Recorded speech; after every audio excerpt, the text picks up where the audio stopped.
film festival presentation. My name is Rion, and my group mate here is Asawa.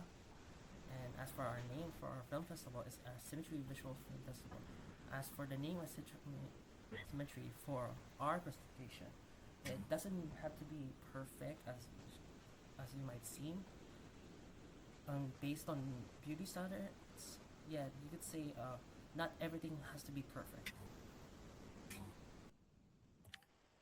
Moving on, um, the common theme from the movies we have gathered is gynae horror, if you were to put a genre on it, and in overlapping with monstrous feminine. Now, this term and is coined and written by Barbara Creed in 1993, and it is usually very explicitly gendered when it comes to terms of female in horror movies. And monstrous feminine refers to the arguably subconscious ways in which women and femininity appear in horror as villains, monsters, and evil forces, and it makes associations with female body, reproductive system, and matriarchal traits. It contrasts the positioning of women in horror as one-dimensional victims, and this can be the intent of filmmaker while making the movie subconsciously or explicitly when the movie showcases it. It shifts from the idea of female being victim to underlooked female monster. Now, moving on, let's understand more about gynae horror.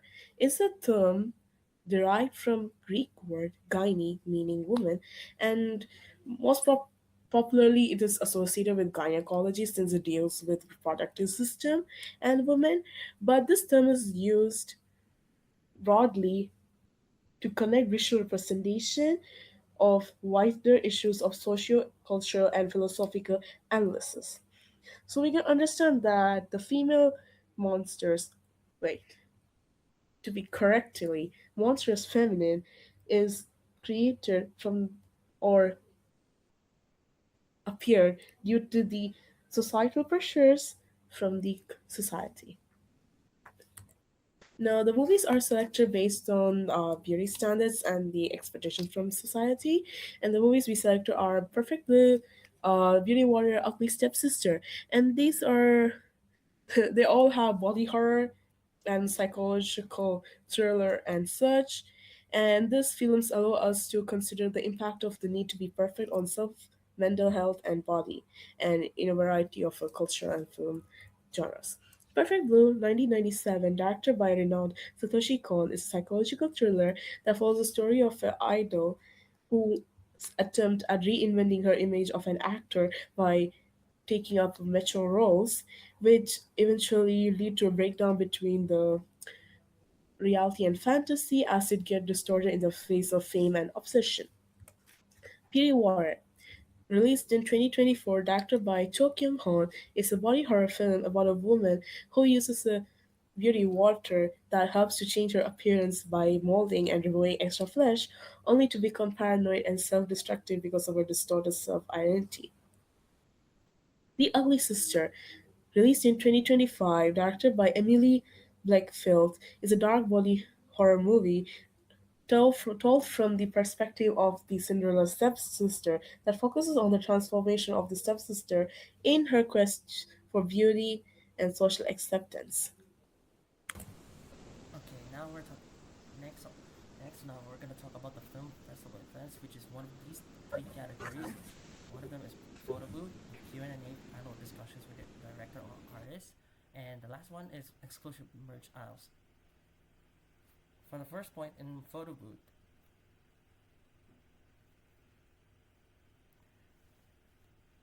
so why photo booth? Because the photo booth experience is very engaging and entertaining, providing attendees with the opportunity to step into the creative world of the festival and unforgettable moments in a visually stunning environment. Because uh, the photo booth experience becomes a social activity in which attendees can bond and share moments of joy with their friends.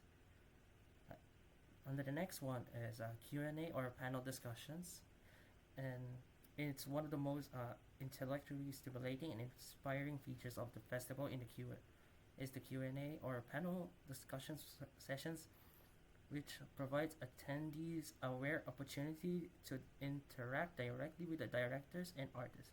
It is not about just like viewing experience, but also provides a greater insight into the creative process, storytelling, and real life inspirations behind each of the works screened at the festival. And last is the exclusive merchandise aisles. It really brings out the interesting and material dimensions to the festival's experience by providing attendees with the opportunity to take home something special and unique. These remind us of their experience by serving as a mementos of their attendance at the festival. And also, it provides attendees a sense of extension of their experience beyond just the confines of the festival and serves as a reminder of their experience long after the festival has concluded.